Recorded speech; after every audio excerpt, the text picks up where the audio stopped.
Here I have Realme Narzo 50, and today I'm going to show you how to enable Do Not Disturb mode on this device. So firstly you have to go to the upper bar, and here you can find the button Do Not Disturb.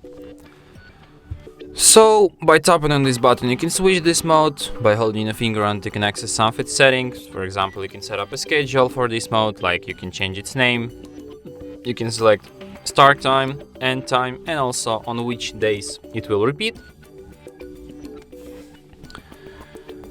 You can allow notifications. You can allow or disallow notifications. You can also allow messages. You can allow calls. You just can add exceptions.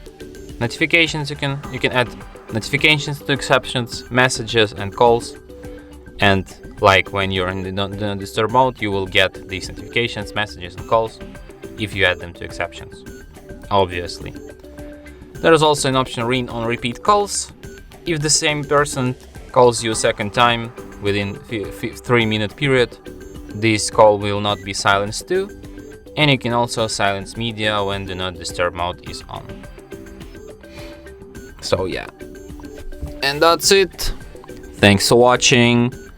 If you find this tutorial useful, don't forget to hit that like button and subscribe to our channel.